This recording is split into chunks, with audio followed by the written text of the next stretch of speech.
boys, here it bloody is. A late Christmas present coming at you is my re-attempt at the Championship campaign. Will Rovers go up or will they choke? We'll take a little look next.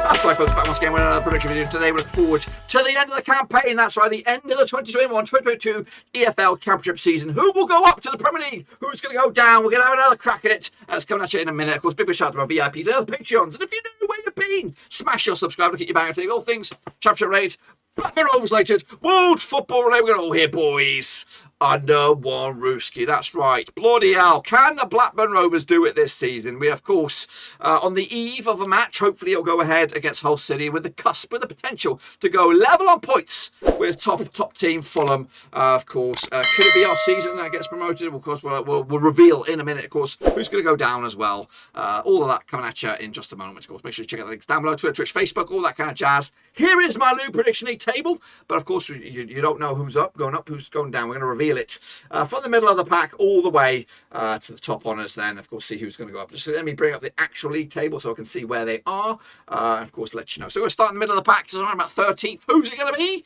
13th spot will be Swansea City. That's right, Russell Martin's coming here. He's playing really good football. It takes time, guys. It takes time for this sort of shit to either work or not work. Mowbray tried to do this shit. Didn't really work out for us in the end. Gave up the ghost, changed style a little bit, and of course now it seemed to be working okay for us, this new style of play. But the way Russell Martin plays, you probably can't get a better attractive football team in the league at the moment than Swansea City. But if you ask the fans, do they really want that attractive football, or will they change it for gritty 1-0 arse goals that get you up, of course, consistent wins? I'm sure they would rather have the wins than playing the fancy football and coming away with the L's. So not great for them. They currently find themselves in 16th. They will get better. It will get better.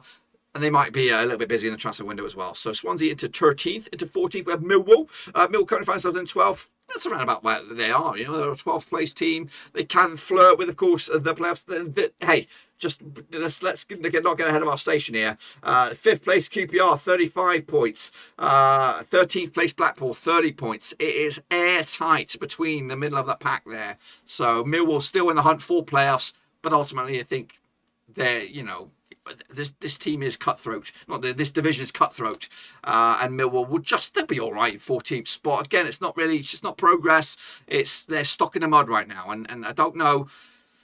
They need a wonderful season. They need everything. They need all the stars to align, Millwall, for them to have a fantastic. They need a kind of a Valerian Ishmael effect like Barnsley had last season. Look, and for them to do what they did last season and be in the playoffs, it was incredible. Millwall are much better than that. They're a much more established championship side than Barnsley. So they still need a couple of little things to go in line, and unfortunately it's not happening for them right now. So they'll be mid-table, 14th. I can't see them get better than that. 15th spot, Luton Town. They currently find themselves in 14th. Invested well. Again, those new signings need time to bed in. I still think they're an awkward team to play against. They pissed us off at Ewood Park. They've been pissing us off since they've been back in the Championship, and they'll continue to piss teams off as well. At home, they're decent. They're tricky. They're awkward. They're kind of like an Accrington Stanley, really, of the Championship. You just don't know what you're going to get. You can either turn them over 4-0 or you get tonked by them at their place. So awkward team finishes around about 15th in the table for me. Into 16th with Bristol City. I'm being generous here. They're actually in 18th right now, and fortunately, there's much more shitter teams in the moment than Bristol City.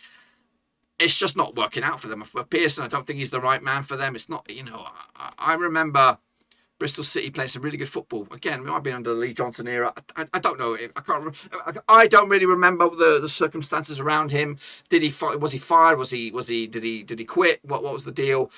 I just think the marriage between Pearson and Bristol City is not really an ideal one for Bristol City's sake. I think they could do much better than that. And look, you know, there are decent managers out there right now. I think 2 or 3 results going in the wrong way, and you could get rid of them and maybe get somebody in.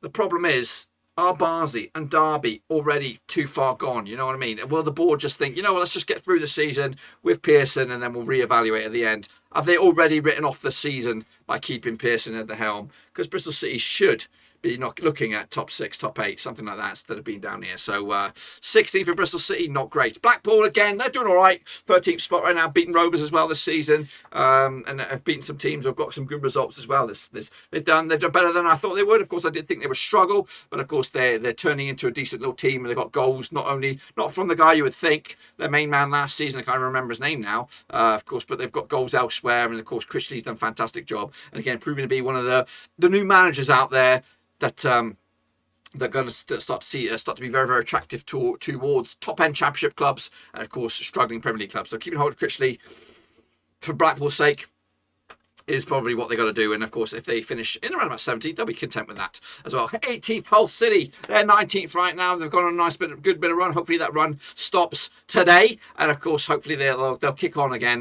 in 2022, let's say. Of course, and we get them on a bad day tomorrow. Tomorrow will be tomorrow when this video goes out. But yeah, Hull, they shouldn't be in that League One discussion. The fact they got relegated a couple of seasons ago was a travesty anyway. They'll be all right. They've got it's not bristling with talent at the moment, but they've got some really good players that can turn on the flare every now and again. I do think they just need a season here to steady the ship, and of course keep it on going with McCann. He's done a fantastic job in League One.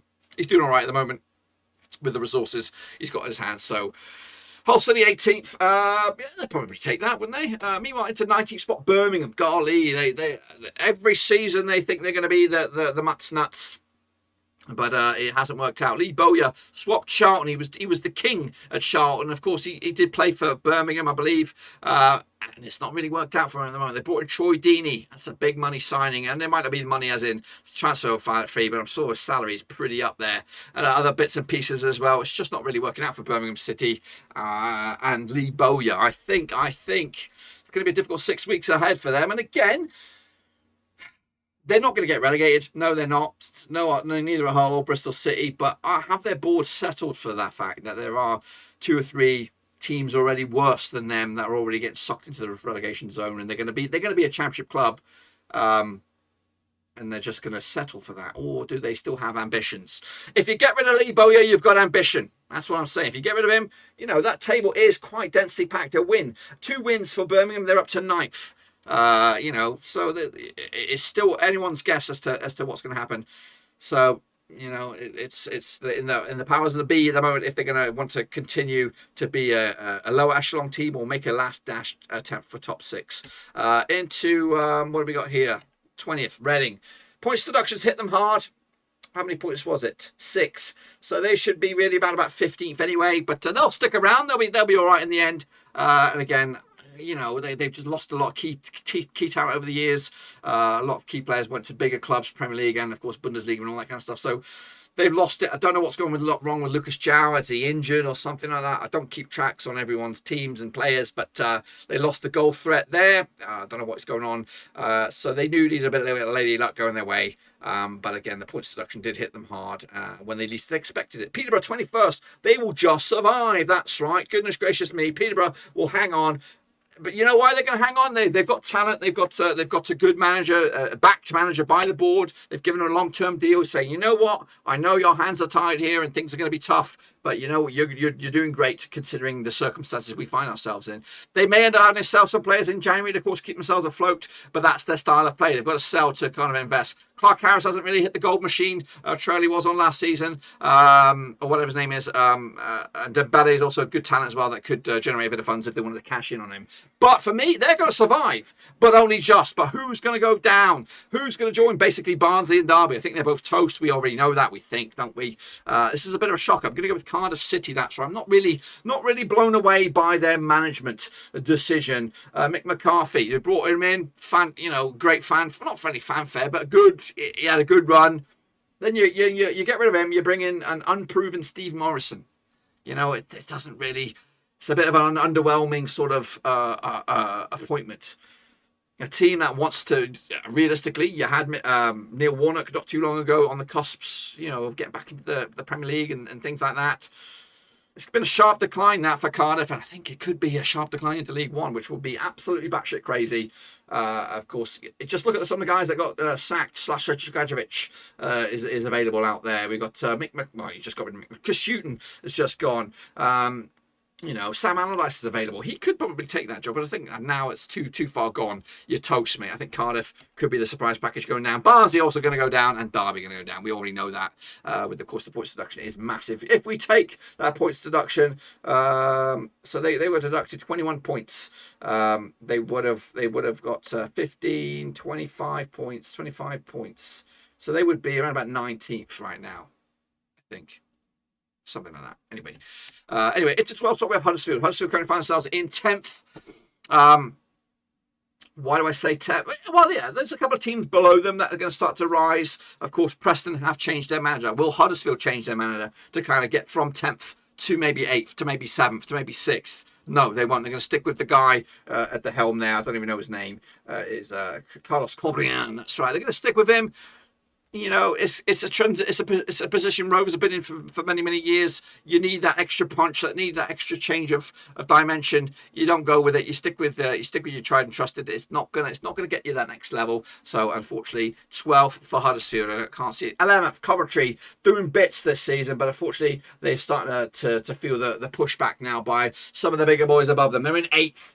They will go down. They will go further down, of course, and hopefully steady the ship and be 11th. Of course, they were looking to be the Barnsley of this season. That honour now maybe goes on to Blackburn Rovers' shoulders as maybe being the surprise package this season. Depends on which way you're looking at this. But a lot of EFL pundits, yeah, probably Rovers are the dark horses. But Coventry were that. But now they're starting to slowly hit the brick wall, of course, of that of the long season that is the Championship. It's a 10th spot, Preston North End. Like I said, they're 15th right now. They've got a new management, new dimension, new sort of focus, maybe some more money invested in the club.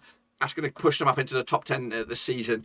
The teams like Birmingham need to do something like that. Bristol City need to do something like that. Cardiff, they played their hand. They're going to stick with that. Sheffield United have done the same. New manager, new bounce as well. Middlesbrough, same deal. Forest, massive bounce. So Preston, they've done it. They're going to end up 10th. And I think they'll be all right with that. And of course, maybe Ryan Lowe can work his his magic next season. Into 9th, though, we have Stoke. Stoke currently find themselves in 6th in the playoffs. The thing that concerns me with Stoke is they're good at defensiveness and being tight at the back, but the goals they're not free flowing with goals. Tyrese Campbell's coming back, and that is massive. If they don't get playoffs, I think he's gone next season. I think a club like a Fulham or a Bournemouth or somebody like that will gobble him up and take him to the Premier League if they go, of course. So keeping hold of your talent right now is probably the main concern for Stoke. And again, it's tight. The teams above yours competing for those playoff spots are going to be huge, and unfortunately Stoke will get found out because the teams have done that. The teams that I'm going to reveal soon have made a change in management, changing dimension, and Stoke, they made that decision last season. It's worked to a point now, but if they're slowly but surely going to get found out, and they're going to end up in 9th. Sheffield United, they changed their manager from Heckingbottom. He's now in 11th. It doesn't really ring with confidence, to be honest with you. He's riding a crest of a wave right now. They're actually one of the top form teams in the division, and they find themselves in 8th. They find themselves actually in 11th, but I do think they'll be 8th. I was hoping that they would get promoted or be in that top 6 at the end of the season, but I think they're going to be a little bit shy. They've got the players though. Don't know what's going on with Sander Berg. What's his deal? He's a quality player, and of course he's not getting any action at the moment. I don't know if he's injured or loaned out or whatever. But 8th. Sheffield United will fall short. That's right. So, did I go for Blackburn Rovers in 7th? Did I go for Blackburn Rovers into the top 2? At the start of the season, that would be batshit crazy. But did I go for 7th? Will Rovers face the heartbreak of not making the playoffs with Tony Mowbray? But will 7th be okay for the Rovers fans for a new contract from Mowbray? Well, not for me. I think they're going to do better than 7th, which means at least playoff territory for Rovers for the first time in Tony Mowbray era, the first time in a whole bloody long time since we were relegated from the Premier League. I think we'll finish in the top 6. That is it. How high in that top 6? We'll reveal that in a minute. But West Brom, they lack goals. They lack that spark. Valerie Ishmael will probably get fired. He'll probably get fired as well if he goes from he was in top 2 for a bit, it's down to 4th. Okay, I know he's looking at Corley Woodrow and stuff like that. Barnsley trying to bring in some reinforcements. Maybe a Carol DK, who was at Barnsley, is available on loan from Orlando. he might come over and try and provide the goals. You know what? I think a DK could provide that extra bit of spark up top, and they could be back in that top 3, top 2 at the end of the season. But I just think that if they go for Coley Woodrow, he's not really a 20-goal a season, 15-goal a season kind of guy. So I think they're going to get found out in the end, West Brom, and it'll be double heartbreak for Valérien Ismaël in the end. 6th, there we go. Called it, lads. Blackburn Rovers to finish 6th. I did originally have them as 10th, but for me, I think we're doing all right. We're going to keep a hold of Diaz. This is it. This is make or break for a whole host of players. This actually could be a monumental sort of thumbtack moment in Blackburn Rovers history here. Of course, Mowbray's contract expires at the end of the season. Diaz's contract technically expires, but of course he'll be gone. He'll be gone by bloody August, no matter what. He ain't going to be gone. He's going to stay. He's going to stay at least to August because he knows he could fire us to the Premier League if he sticks around. Rothwell, dynamic player. He could go for free. He could sign a pre-contract agreement. Nyambe, Lennon, all those contracts are up for grabs at the end of the season. This is it. This is a moment. If we don't go up, if we don't even make top 6, they're all going to fuck off somewhere else and make some money. And Mowbray will, I don't know, he'll go with a stock high, really. And, of course, probably eventually get the Middlesbrough job, which, of course, he always wants to go back there. And that's probably his dream scenario. And then it'll be a new era for Rovers next season. We'll be pinning our hopes on Sam Gallagher getting the goals, Buckaroo pulling the strings, that kind of stuff, Tyrese Dolan and all that kind of jazz. But this is it. Do or die for Rovers. I do hope that we've somehow fluked top 2. I really do. But I'll take this any old day. 5th spot is Chris Wilder's Middlesbrough. Currently find themselves in 9th. Got a bit of work to do to get into 5th. But yeah, he's getting the results out. He's grinding them out. They're awkward to beat right now. And I just think they will have enough in their locker to get into the top 6 and leapfrog Rovers in the process. So Chris Wilder, they made the change as well. And away they go into 5th spot. In the 4th spot, where's my mouse? There it is Queen's Park Rangers. I didn't have them at 3rd originally. They're currently finding themselves in 5th. They've got goals in it. They've got a lot of experience, a lot of know-how in that ranks. Warburton's been there or thereabouts. Of course, he had good success or recent success, okay success with Rangers. Did okay with Brentford as well for a little bit. This is his probably a marker season for him. He has to get it over the line again. Finishing the top 6, you got yourself a shot at it. So 4th for them. So I've got a bit of a surprise for top 2 for you guys. 3rd is Bournemouth. That's right. Bournemouth will fall out the top 2 and remain, again, Scotty Parker. I don't know why he left Fulham in the first place, to be honest with you. I think he's taken on a lesser squad in Bournemouth. I think Fulham have got more players ready for the Premier League and players, especially keep a hold of Mitrovic. They've got goals for sure as well. So Fulham, I think, were better suited. I don't know why he switched it for Bournemouth. I'm not too, it baffles me that. Bournemouth, they're an awkward team. They can play well, but they're in a real rough patch right now, a real rut. And a real rut that could end up biting Scotty Parker in the arse if he can't get snap out of it, and they end up falling out of the top 6. Because they've got a difficult match coming up against QPR on the Boxing Day, and I don't see them winning that one either at the moment. So they need a response. They need a response fast. I think they'll be okay into top 3. That top 2 is going to go down to the wire, but I think they're just going to fall short in the end. So 3rd for Bournemouth. 2nd, I think it's Nottingham Forest. Stevie Cooper's got these guys working a treat. And I do think they're going to invest a little bit as well in the January transfer window. So I think they're going to bring a couple of little players to add to their already decent-looking squad, playing really good football. Stevie Cooper's going to get it right this time. And he's going to get it right with Nottingham Forest. They're going to go back to the Premier League, guys. They're going back up. And joining them will be Fulham. That's right, Fulham. Matey boy, Silver's boys. That's right, doing bits. Of course, they ripped us a new one, 7-0. But they have been found out recently, and of course, they need to bounce out of this. Keeping on Mitrovic is massive. If they lose him, then maybe that top 2 spot will become a bit of a question mark, because you do need goals in this. If you don't have your goals, then you're not really going to be a real contender. So keeping a hold of your goal machine is monumental. And of course, if they don't, they could also go the Bournemouth way. And of course, the likes of QPR, West Brom, if they do bring in DK, they could also regain it. So this division is bloody tough as batshit crazy. Hopefully Rovers can finish in 6th or maybe more than that. I'm looking forward to the back end of the campaign. Hopefully you are too. Until then, give us some loving, guys. Smash your thumbs up, smash your subscribe. Let me know what you think, of course, what happened in the back end of the season. And of course, we'll look forward to seeing what you got as well. But until then, dudes, we're done. Smash your thumbs up, smash your subscribe. See you soon, of course. Enjoy your stuff. We'll be back Boxing Day. Watch along. Rovers against Hull. Going to the KCOM. Until then, guys, we're done.